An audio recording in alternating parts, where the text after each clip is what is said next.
یہ ایک لفظ ہی مکمل جشن ہے کہ آج ہم ان کی بات کریں گے جو نگہبان رسالت ہے۔ یہ لفظ اتنا وسیع ہے، یہ لفظ اتنا طول رکھتا ہے کہ رسالت اس پناہ گاہ کو کہتے ہیں جو کائنات میں ہر کسی کو اپنی پناہ میں لے لے، جو کائنات کی نگہبانی کرے، اور جسے اللہ نگہبانی کے لیے مقرر کرے اسے رسول کہتے ہیں، اور جس رسول کو جس گود کے لیے منتخب کرے اس گود کو حضرت ابو طالب کہتے ہیں۔ کیا بات! سرکار حضرت ابو طالب نام نامی اسم گرامی میرے بادشاہ کا عمران، لیکن مشہور ہوئے کنیت کے ساتھ ابو طالب، اور اللہ بعض اوقات ایسا شرف اولاد میں منتخب کر دیتا ہے کہ جہاں باپ اولاد کے نام سے بھی اپنا تعارف کروانا اپنی عزت اور توقیر سمجھتا ہے۔ اللہ نے حضرت عمران کو بیٹے ہی ایسے دیے تھے کہ حضرت عمران جس بیٹے کے نام کے ساتھ بھی اپنا اسم معتبر کرتے تو وہی قابل عزت ٹھہرتا۔ سرکار حضرت عمران کے لیے آج مختلف جب بھی شخصیت کے بارے میں بات ہوتی ہے تو کچھ مختلف آراء جو ہے وہ حلقہ اسلامیہ میں گونجتی ہیں۔ ان آراء میں ایک مشترک آراء یہ ہے کہ حضرت ابو طالب کے ایمان پہ بات کی جائے، لیکن میں جب بھی تذکرہ حضرت عمران کرتا ہوں، میں جب بھی تذکرہ حضرت ابو طالب کرتا ہوں تو میں کبھی بھی ایمان ابو طالب پہ بات نہیں کرتا، میں احسان ابو طالب پہ بات کرتا ہوں۔ میں ہمیشہ یہ بات کرتا ہوں کہ حضرت ابو طالب کا ایمان نہ دیکھا جائے، حضرت ابو طالب کے اسلام پہ احسان دیکھے جائے۔ یہ دیکھا جائے کہ حضرت ابو طالب کا اسلام پہ احسان کتنے بڑے تھے، جب اسلام کے دامن میں ابھی کوئی آیا نہیں تھا، جب ابھی کوئی کافر مسلمان نہیں ہوا تھا، ابھی رضی اللہ کی سند معتبر نہیں ٹہری تھی، ابھی کوئی کل ایمان نہیں بن رہا تھا، ابھی کوئی رحمت کے لبادے میں نہیں آ رہا تھا، کائنات میں ابھی صرف سناٹا اور اندھیرا تھا، ابھی لا الہ کی آواز فران کی چوٹیوں سے نہیں گونجی تھی، ابھی انسانیت کے کان کلمہ حق کے لیے ترس رہے تھے، ابھی انسانیت رحمت کے سائے کے لیے بلک رہی تھی۔ تب وہ ایک ایسا وقت تھا جب مکہ کی چوٹیوں میں ایک شخصیت ہے جسے اللہ نے رسول بنا کے بھیجا ہے، اور اس رسول نے جس گھر میں جائے امن کو اپنے لیے پناہ گاہ سمجھا وہ حضرت ابو طالب کا گھر تھا۔ آج حضرت ابو طالب کے ایمان پہ بات کرنے والوں سے میرا سب سے پہلا سوال آج کے اس جشن کے حوالے سے یہ ہے، کیونکہ سوشل میڈیا کا دور ہے، آج ہماری بات سوشل میڈیا کی وساطت سے دشمنوں تک بھی پہنچتی ہے، بیگانوں تک بھی پہنچتی ہے، جو ہمارے عقیدے کو تسلیم نہیں کرتے ان تک بھی پہنچتی ہے۔ تو میرا سوال یہ ہے کہ ہمیں سب سے پہلے یہ بتایا جائے کہ اسلام کی جو سب سے پہلی دعوت تھی وہ سب سے پہلی دعوت کس کے گھر ہوئی تھی؟ وہ اسلام کی پہلی دعوت ابو طالب کے گھر ہوئی تھی۔ ہمیں بتایا جائے کہ رسالت مآب کا نام نامی اسم گرامی محمد کس نے منتخب کیا تھا؟ حضرت ابو طالب نے کیا تھا۔ ہمیں بتایا جائے کہ خطرے کے بستر پہ رسول کو اٹھا کے اپنے بیٹوں کو کون سلاتا تھا؟ حضرت ابو طالب سلاتے تھے۔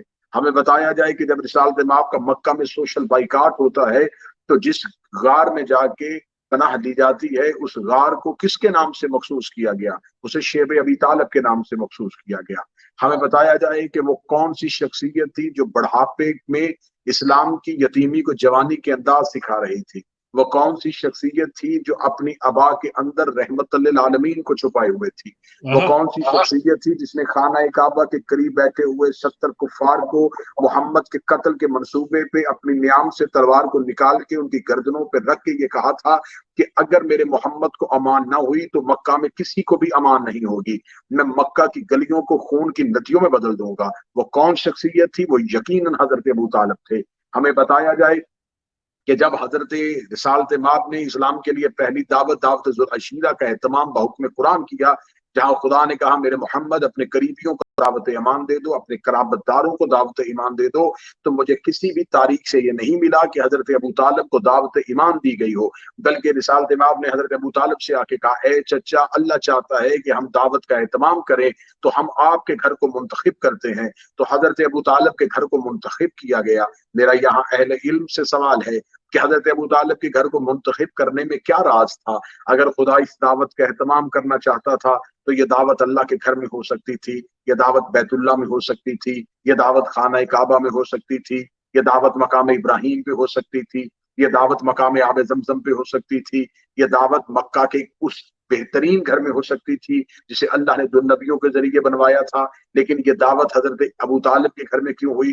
جب ہم نے مورخ کے سامنے یہ سوال رکھا تو مورخ کی آنکھیں تعصب ابو طالب کی وجہ سے بے شک اٹھی ہوئی تھی، لیکن اس سوال کو سنتے ہی شرما گئی۔ تو اس نے ہمیں یہ جواب دیا کہ حضرت ابو طالب کے گھر میں دعوت ذو العشیرہ کا اہتمام اس لیے ہوا تھا کہ خانہ کعبہ میں اس لمحہ میں بت پڑے ہوئے تھے، اس لمحہ میں کفار نے بت کدا بنایا ہوا تھا، مکہ کے کفار وہاں اپنے بتوں کو پوجتے تھے، تو اس لیے بتوں کے ہوتے ہوئے لا الہ نہیں کہا جا سکتا تھا، غیر خدا کے ہوتے ہوئے ایک اللہ کی بات نہیں ہو سکتی تھی، جن کی نفی کرنی تھی ان کی موجودگی میں توحید کی بات کیسے ہوتی؟ تو اب ہم سوال کرتے ہیں کہ جب اللہ کے گھر میں بت تھے تو کیا حضرت ابو طالب کا گھر بتوں سے پاک تھا؟ تو یقیناً بتوں سے پاک تھا۔ تو پھر مجھے یہ جملہ کہنے کی اجازت دیجیے کہ جب رحمان کے گھر بت تھے تب عمران کے گھر میں بت نہیں۔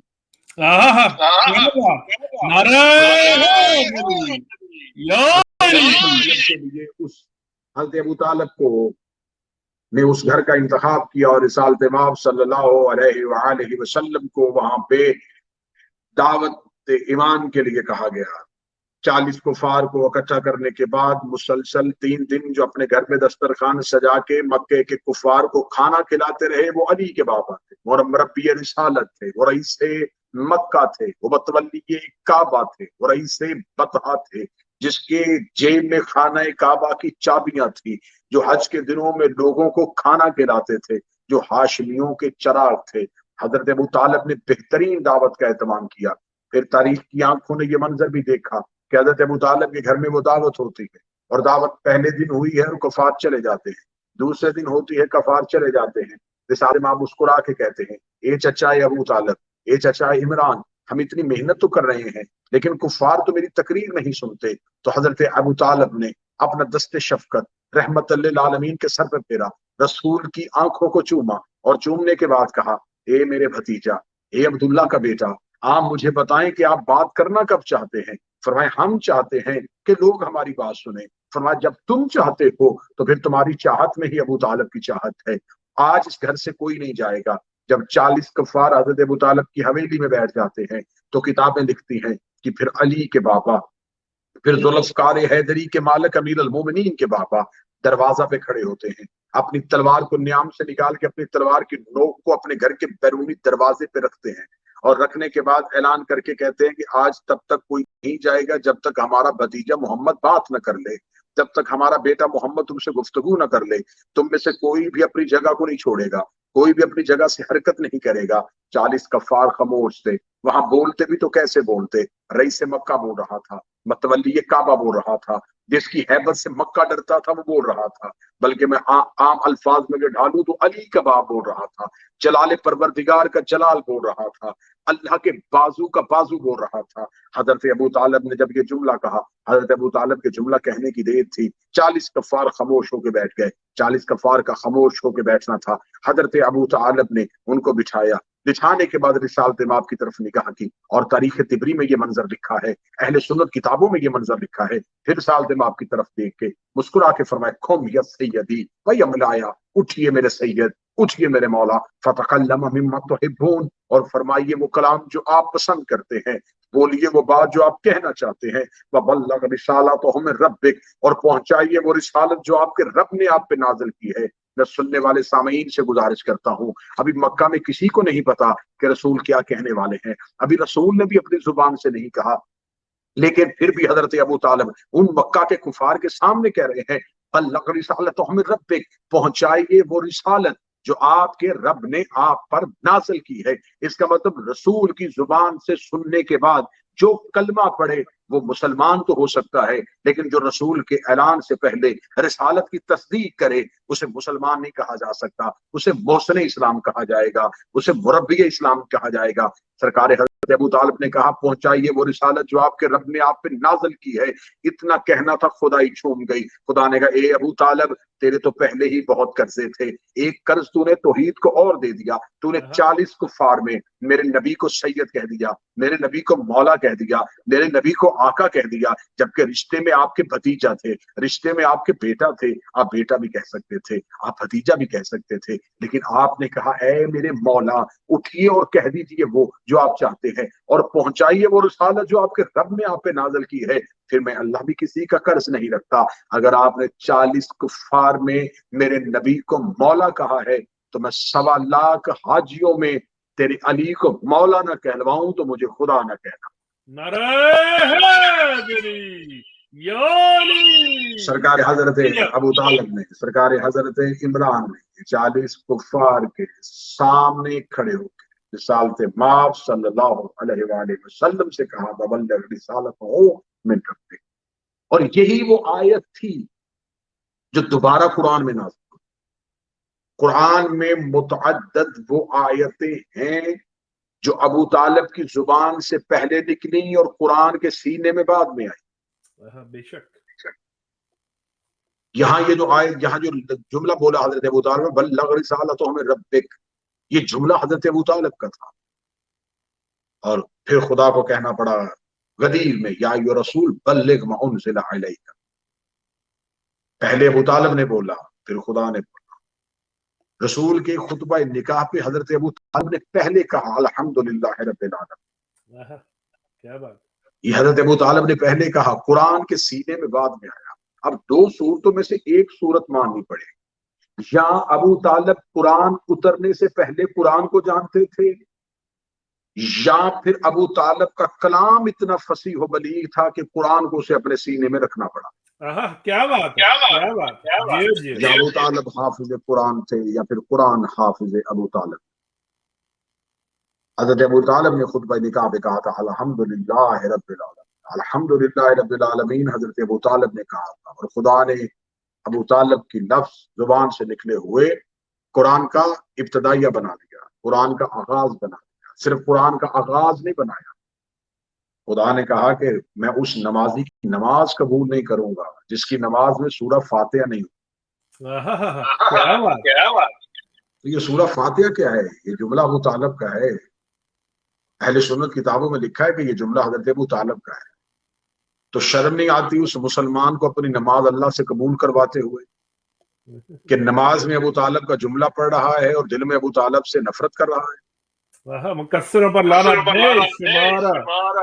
کیسا وہ عقیدہ ہے، کیسا مسلمان ہے؟ کیونکہ ایسے بدبخت نمازی ہوتے ہیں کہ جن کی وجہ سے نماز قبول ہو رہی ہوتی ہے انہی سے نفرت رکھ کے نماز پڑھ رہے ہو۔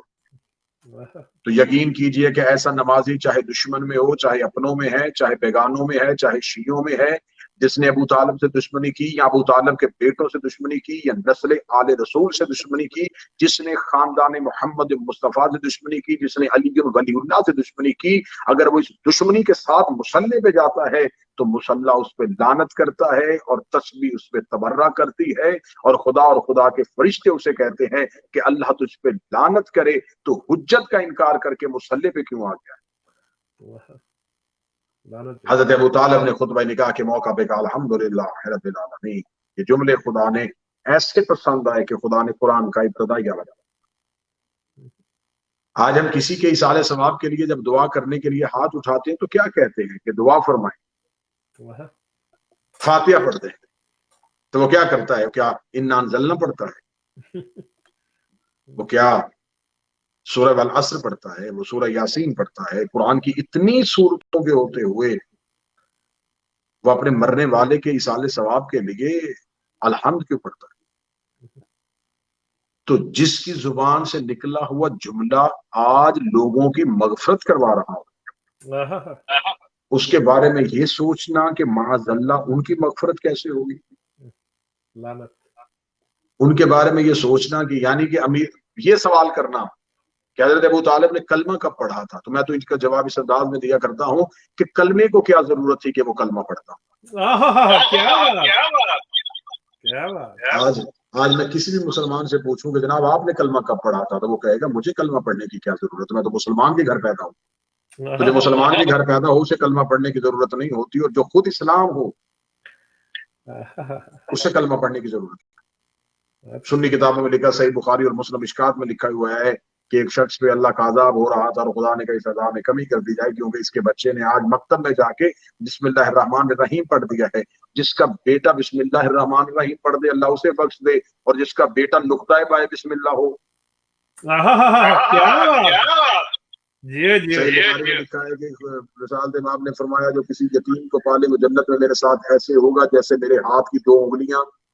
اور صحیح بخاری میں لکھا ہے رسول نے اس حدیث کو کرتے ہوئے اپنے ہاتھ کو بڑھا کے اپنی 2 انگلیوں کو بڑھا کے کہا جو کسی یتیم کو پالے وہ جنت میں میرے ساتھ ایسے ہوگا جیسے میرے ہاتھ کی 2 انگلیاں. جو کسی یتیم کو پالے وہ تو جنت میں رسول کے ساتھ ہوگا, اور جو رسول جیسے یتیم کو پالے. کہا جاتا ہے کہ حضرت ابو طالب نے کلمہ نہیں پڑھا تھا, معاذ اللہ ثم معاذ اللہ. آج کسی بندے سے پوچھا جائے کہ جب کسی عیسائی کو, کسی ہندو کو, کسی کافر کو مسلمان کرتے ہو تو اس کو مسلمان کرنے سے پہلے کیا پڑھاتے ہو؟ کہتے جی کلمہ. اس کلمے میں کیا کہتے ہو؟ لا الہ الا اللہ محمد رسول اللہ. تو یہاں یہ جو لفظ محمد لیا ہے یہ نام رکھا کس نے تھا؟ یہ تو حضرت ابو طالب نے رکھا تھا. تو پھر حضرت ابو طالب کے رکھے ہوئے نام کو کلمے میں جب تک پڑھو نا اللہ تمہارا کلمہ قبول نہیں کرتا. بے شک اللہ تمہارے کلمے کو تب تک قبول نہیں کرتا جب تک حضرت ابو طالب کے رکھے ہوئے نام کا کلمہ نہ پڑھو. کبھی بھی معاذ اللہ ثم معاذ اللہ کسی شخص نے قرآن کو اپنے گھر کے کسی عام استعمال کے کپڑے میں نہیں لپیٹا. وہ کہے گا جی قرآن کو وہاں رکھیں گے جو کپڑا پاک ہوگا اس میں قرآن رکھیں گے. تو تم ایک چھپے ہوئے قرآن کو وہاں رکھتے ہو جو کپڑا پاک ہو, اور خدا نے نبی جیسا قرآن جس گود میں اتارا اس گود کے بارے میں کیا خیال ہے؟ تم کہہ رہے ہو کہ حضرت ابو طالب مسلمین میں سے ہیں, تمہیں شرم نہ آئی؟ تم نے قرآن نہیں پڑھا. خدا قرآن میں کہتا ہے یاسین والقرآن الحکیم انکا لمن المرسلین. اے میرا سید, اے میرا سردار, مجھے حکمت والے قرآن کی قسم ہے تو مرسلین میں سے ہے. انکا لمن المرسلین, تو مرسلین میں سے ہے.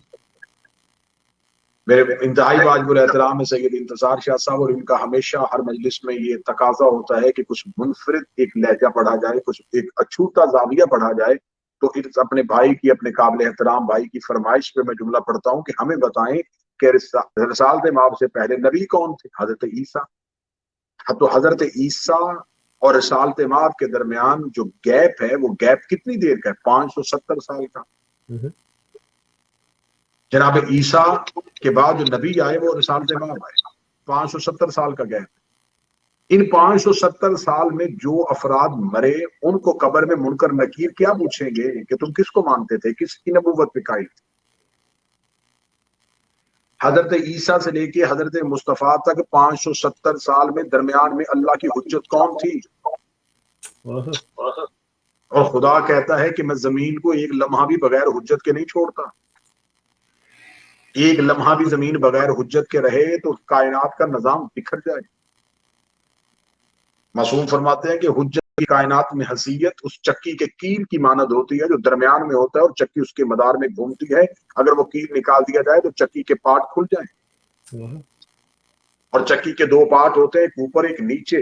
معصوم نے فرمایا یہ زمین اور آسمان, اس کے درمیان وہ کیل, اور اس کیل کو حجت کہتے ہیں. اگر اس کیل کو نکال دیا جائے تو زمین بھی برباد ہو جائے, آسمان بھی برباد ہو جائے. تو حضرت عیسیٰ سے لے کے رسالت مآب تک 570 سال میں اللہ کی حجت کون ہے؟ آج بھی کسی بھی ملک میں, کسی بھی دنیا کا یہ قانون ہے کہ جب ایک چیف آف آرمی اسٹاف اپنا عہدے کی مدت کو پوری کرتا ہے تو وہ اس وقت تک اپنے عہدے سے دستبردار نہیں ہوتا جب تک وہ اگلے چیف کو اختیارات نہ سونپ دے. تو رسالت مآب کو اختیارات رسالت کس نے سونپے تھے؟ اب میں دشمن ابو طالب کے چہرے پہ زوردار تماچا اس دلیل کے ساتھ مارنے لگا ہوں کہ ابو طالب کو مسلمانوں میں تلاش نہ کرو, ابو طالب اللہ کی حجت کا نام ہے. کیا بات ہے. ابو طالب کو تلاش کرنا ہے تو پیغمبروں میں تلاش کرو, ابو طالب کو تلاش کرنا ہے تو مرسلین میں تلاش کرو. حضرت ابو طالب حجت خدا ہے, کیونکہ امیر المومنین نے احتجاج طبرسی میں مولا کا احتجاج ہے کہ امیر المومنین نے سقیفہ بنی سعادہ میں کھڑے ہو کے کہا تھا، جب امیر المومنین نے اپنا تعارف کروایا تو تعارف میں جملہ کہا تھا کہ میں نکاح سے، میرا باپ نکاح سے، میرا دادا نکاح سے۔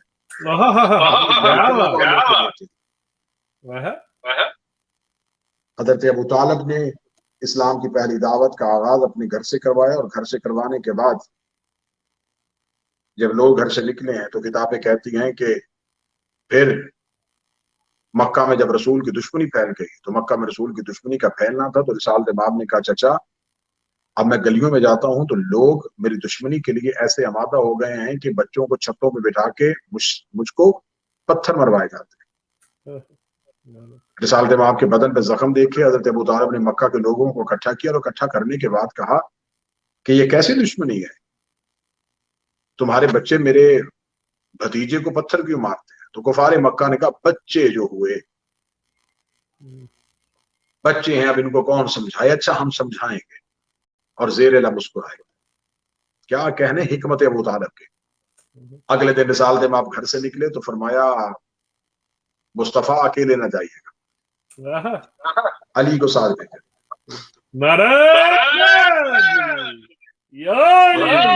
کے ہاتھ میں کھجوروں کی گٹھلیاں، کھجوریں تھی، امیر المومنین کھجوریں کھاتے تھے اور گٹھلیاں اپنی مٹھی میں چھپاتے تھے۔ مکہ کے بازار میں جب رسالت امام کے، اور رسالت امام نے پہلا لفظ کہا ایھا الناس قولوا لا الہ الا اللہ، اے انسانوں کہو اللہ ایک ہے، اتنا کہنا تھا یا کفار کے بچوں نے پتھر نبی کے جسم کی طرف پھینکے، نبی کے جسم کی طرف پتھروں کا پھینکنا تھا، معذرت، یا امیر المومنین نے مٹھی میں سے وہ گٹلیاں نکالی اور ایک ایک کافر کے بچے کو مارنے شروع کی۔ تاریخ کہتے جس کے بازو پہ لگا بازو چلا گیا، جس کے سینے پہ لگا سینہ چلا گیا، کسی کا سر زخمی، کسی کا بازو زخمی، کسی کا سینہ زخمی۔ دوڑ کے حضرت ابو طالب کے پاس آ کے کفار مکہ نے کہا اے ابو طالب تیرے بیٹے علی نے کیا کیا؟ اس نے تو آج مکہ کے سارے بچوں کو زخمی کر دیا۔ ابو طالب اس کو آ کہتا بچے جو ہوئے۔ ہر طریقے سے حکمت کے ساتھ مقابلہ کیا مکہ میں۔ کسی نے سازش کی، ابو طالب نے سازش کا منہ توڑا۔ کتابوں میں یہ روایت ہے، معتبر کتابوں میں، اہل سنت میں بھی کس کی روایت کو نقل کیا گیا کہ بچپن میں رسالت مآب تھے، اور رسالت مآب جو ہیں وہ ایک دن گھر نہ پہنچے تو سرکار حضرت عمران، سرکار حضرت ابو طالب نے جب پتا چلا کہ مصطفیٰ گھر نہیں آئے، نبی اعظم گھر نہیں آئے، تو سرکار حضرت عمران اس ہیبت اور جلال کے ساتھ اپنے گھر سے نکلے کہ اپنی تلوار کو اپنی ابا کے نیچے چھپایا، اور اپنے ساتھ اپنے غلاموں کی ایک فوج لے کے خانہ کعبہ کے قریب گئے۔ تو خانہ کعبہ کے قریب یہ کفار مکہ کے سردار، جو مکہ کے بڑے بڑے سردار ہیں، یہ اپنی بیٹھک لگایا کرتے تھے بیت اللہ کے قریب۔ تو یہ بیت اللہ کے قریب اپنے تکیے لگا کے بیٹھے ہوئے تھے محفل جما۔ جب حضرت ابو طالب کو آتے ہوئے دیکھا تو ایک دوسرے سے کان میں کہنے لگے کہ آج رئیس بطحا بڑے جلال میں آ گئے۔ سرکار حضرت ابو طالب جو اپنے غلاموں کو لے کے گئے تھے ان سرداروں کے پیچھے کھڑا کیا اور خود قریب سے گزرے اور جا کے دیکھا کہ مکہ کی ایک چوٹی پہ نبی بیٹھے ہوئے تھے۔ وہاں سے جا کے رسالت مآب کو اٹھایا اور یوں جیسے قاری قرآن کو سینے سے چھپاتے نا، ایسے سینے سے چھپا کے اپنی ابا کے نیچے مصطفیٰ کو چھپا۔ جب چھپا کے واپس گزرے تو سرداران مکہ نے کہا اے ابو طالب کس کو چھپائے جا رہے ہو؟ تو یوں اپنی ابا کو بلا تشریف کھولا، مصطفیٰ کو دکھایا۔ دکھانے کے بعد جو پیچھے غلام کھڑے تھے ان سے کہا تم بھی اپنی اباؤں کو کھولو۔ ان غلاموں نے حضرت ابو طالب کے حکم کے مطابق اپنی اباؤں کو کھولا تو تیز دھار خنجر اپنی کمر بند کے اندر چھپائے ہوئے تھے۔ مکہ کے سرداروں نے کہا ابو طالب ہم سمجھے نہیں۔ فرمایا یہ ایک ایک غلام تمہارے پیچھے میں اس لیے کھڑا کر کے گیا تھا، میں نے کہہ کے گیا تھا کہ اگر اس چوٹی سے مصطفیٰ نظر نہ آئے تو میری واپسی پہ اترنے کا انتظار نہ کرنا، میرے یہاں تک پہنچنے تک مجھے ان سرداروں کی کٹی ہوئی گردنیں چاہیے۔ مکہ کے سردار حضرت ابو طالب یہ منصوبہ سن کے دہل گئے، کہنے لگے ابو طالب کیا تو ہمارے قتل کا ارادہ رکھتا تھا؟ یہ جملہ حضرت ابو طالب کا طریق ساز ہے۔ فرمایا یاد رکھنا جب تک محمد کو امان ہے تب تک تمہیں امان ہے، جب تک مصطفیٰ امان میں رہیں گے تب تک تم۔ پھر اہل سنت کتابوں کا ایک ریفرنس، ایک حوالہ میں یہاں ضرور کوٹ کیا کرتا ہوں جب حضرت ابو طالب پہ بات ہو۔ مکہ میں قحط پڑ گیا، مکہ میں خشک سالی ہو گئی، مکہ میں بارش نہیں ہو رہی تھی، تو تمام مکہ نے مل کے یہ ارادہ کیا کہ ہم ایک ایسا دن مقرر کریں جس دن میں ہم اپنے اپنے بتوں کو لے کے ایک صحرا میں اکٹھے ہوں اور اپنے اپنے خداؤں کو یاد کر کے دعا کریں۔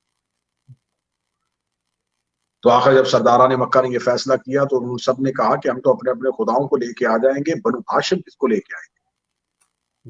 تو یہ اکٹھے ہو کے حضرت ابو طالب کے دروازے پہ گئے، حضرت ابو طالب کے دروازے پہ دستک دی، دستک دینے کے بعد حضرت ابو طالب متوجہ کر کے کہنے لگے، اے عمران، اے رئیس مکہ، مکہ میں خشک سالی ہے تو ہم نے پروگرام بنایا ہے کہ ہم اپنے اپنے خداؤں کے سامنے عبادت کر کے بارش کے نزول کی دعا کریں گے، تو ہم اپنے اپنے خداؤں کو لے کے آئیں گے، تم ہاشمیوں کا اگر کوئی خدا ہے تو تم بھی لے کے آنا۔ یہ سمجھتے تھے کہ شاید حضرت ابو طالب کے گھر میں کوئی خدا ہو، شاید یہ چھپا کے کسی بت کی پوجا کرتے ہوں، تو یہ کس خدا کو لے کے آئیں گے؟ اگر یہ کسی خدا کو نہیں لے کے آئیں گے اور یہ کہیں گے کہ ہمارا خدا نظر نہیں آتا، تو ہم مکہ میں تمام لوگوں کی موجودگی میں بنو ہاشم کا یہ کہہ کے مذاق اڑائیں گے کہ یہ کیسا قبیلہ ہے کہ جو اس اللہ کی عبادت کرتا ہے جو نظر نہیں آتا۔ حضرت ابو طالب نے کہا کل ہم بھی اپنے خدا کو لے کے آئیں گے۔ تمام مکہ چوٹیوں میں بیٹھا ہوا پریشان، صحرا میں کھڑا پریشان، دیکھ رہے تھے کہ ابو طالب کسے لے کے آتے ہیں۔ نگاہیں تمام کی محلہ بنی ہاشم میں رکی ہوئی تھی، یا نہ کہا تاریخ آدمیت تو عالم نے یہ منظر کو دیکھا کہ حضرت ابو طالب کے گھر کا دروازہ کھلا، حضرت ابو طالب شان سے اپنے گھر سے نکلے کہ سر پہ عبد المطلب والا امامہ، ابراہیم والی دستار، تبرکات انبیاء کو اپنے بدن پہ سجائے ہوئے۔ حضرت ابو طالب جب گھر سے باہر نکلے ہیں تو اکیلے نہیں نکلے، کاندھے پہ بچپن کے مصطفیٰ کو بٹھائے ہوئے تھے، شانوں پہ مصطفیٰ کو بٹھائے ہوئے۔ جی اب میں یہاں جملہ کہنے لگا ہوں انتصار شاہ جی، اور دعا لینے کے لیے جملہ کہنے لگا ہوں، حسنین کو کاندھوں پہ بٹھانا نبی کی محبت نہیں، ابو طالب کے قرض کا بدلہ ہے۔ کیا بات، بار بار مصطفیٰ اتارتے رہے، یوں اپنے کاندھوں پہ بچپن کے مصطفیٰ کو اٹھا کے چھوٹی چھوٹی مٹھیوں کو اپنی ضعیف ہاتھوں میں سمائے ہوئے حضرت ابو طالب اس شان سے ٹہلتے ہوئے جا رہے تھے۔ یہی شان خندق میں علی کو ٹہلتے ہوئے نظر آ رہی تھی۔ حضرت ابو طالب ٹہلتے ہوئے مکہ کے صحرا کے قریب سے گزرے اور مکہ کی اس سب سے بڑی اونچی چوٹی میں چلے گئے کہ اہل مکہ حضرت ابو طالب کو دیکھ رہے تھے، بلکہ کتاب میں یہ جملے درج ہیں کہ اس دن مکہ کے گھر کے اندر بیٹھی ہوئی ماؤں کی گود میں لیٹے ہوئے بچے بھی حضرت ابو طالب کے چہرے کو دیکھ رہے تھے۔ حضرت ابو طالب چاہتے تھے کہ آج پورا مکہ مجھے دیکھے۔ مکہ کے سب سے اونچی چوٹی میں کھڑے ہو کے حضرت ابو طالب نے رسالت ماپ کے ہاتھوں کو یوں آسمان کی طرف اٹھایا اور اٹھا کے کہا، میرے اللہ تجھے ان ہاتھوں کا واسطہ بارش نازل فرما۔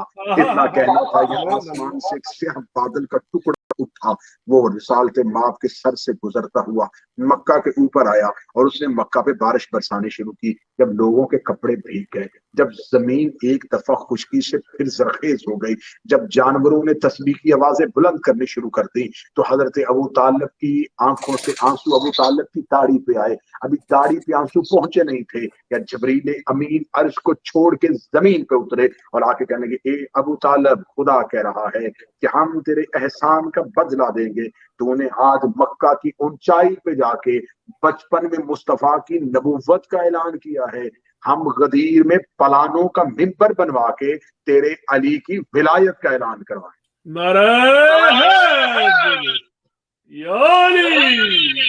کون؟ حضرت عمران، جس نے ہر لمحہ اسلام پہ احسان کیے، جس نے ایک لمحہ بھی ایسا نہیں جو ابو طالب کا اسلام احسان کے بغیر خدا کے قرب میں ایسا قبول ہو جائے کہ ہر ایک نفس حق کا حصول ہو جائے۔ رئیس مکہ، یہ کس قدر شرف ہے تیرا، یتیم در پہ پلے اور رسول ہو جائے۔ اگر ہو کہ حسنین کے سجاد خدا ہو، باقر ہو یا جعفر کے موسیٰ رضا ہو، جواد تقی ہو یا نکی مست دعا ہو، سرکار حسن عسکری انجم بقبا ہو یا مہدی آخر کے حجابوں میں چھپا ہو، ہر جزو اسی پیکر غالب سے ملے گا، ہر فرد کا شجرہ ابو طالب سے ملے گا۔ آج حضرت ابو طالب کے ایمان پہ بات کرنے والے میں نے دنیا میں ہر ایک ممبر پہ یہ چیلنج کیا ہے کہ ہم سے ابو طالب کے ایمان پہ بات کرنے والے اگر خیز ذہن رکھتے ہیں اور سینہ چوڑا رکھتے ہیں تو کسی بھی دنیا کی جگہ پہ کہیں بھی بیٹھ کے، کسی فورم پہ بیٹھ کے، کسی ٹی وی چینل پہ بیٹھ کے، کسی میڈیا پہ بیٹھ کے ہم ڈیبیٹ کر لیتے ہیں، ہم بات کر لیتے ہیں، ہم ابو طالب علی کے باپ کا ایمان ثابت کر دیں گے، تم سے اپنے پیروں کے باپ بھی ثابت نہیں ہوں گے۔ بے شک بے شک۔ اگر حضرت ابو طالب کے ایمان پہ بات ہوگی تو پھر ہر کسی کے باپ کے ایمان پہ بات ہوگی، پھر دیکھا جائے گا کس کا باپ کیا کاروبار کرتا تھا، کس کا باپ کیا تجارت کرتا تھا، کس کے باپ نے اپنے بیٹے سے کیا خط میں کہا تھا، کس کا باپ اپنے بیٹے کے بارے میں کیا خیالات رکھتا تھا۔ یہ ابو طالب کی فضیلت ہے کہ ابو طالب کے سارے بیٹے امام ہیں، بے شک بے شک۔ نسل امامت ابو طالب کے پاس ہے۔ خدا نے کہا ابو طالب تیرے بڑے احسان ہیں، لیکن میں تیرے احسان کا بدلہ احسان کی صورت میں دیتا رہوں گا۔ ابو طالب میرا نبی تیرے گھر میں آیا، تیرا علی میرے گھر میں آیا۔ میں جملہ پھر پڑھنے لگا، اس جملے سے مجھے خود عشق ہے۔ ابو طالب میرا نبی تیرے گھر میں آیا، تیرا علی میرے گھر میں آیا۔ تو نے میرے نبی کا نام محمد رکھا، میں تیرے بیٹے کا نام علی رکھوں۔ کیا بات ہے۔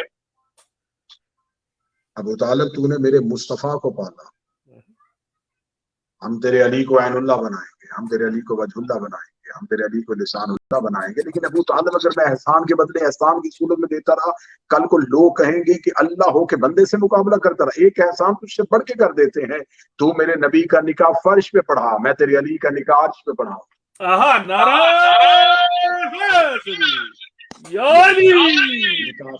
مصطفیٰ ابو طالب، نام رکھنے والے ابو طالب، تربیت کرنے والے ابو طالب، مکہ میں بچانے والے ابو طالب، محافظ ابو طالب، علم یجد کا یتیمن فآویٰ، اے میرا مصطفیٰ تو یتیم تھا، تجھے ہم نے پالا، جس کے فعل کو اللہ اپنا فعل کہے وہ حضرت ابو طالب، جس نے اپنی زندگی میں رسول کو مکہ میں محفوظ رکھا، اور ابو طالب کی آنکھ بند ہوتی گئی تو خدا نے کہا مصطفیٰ مکہ چھوڑ دے، اب تیرا نگہبان چلا گیا۔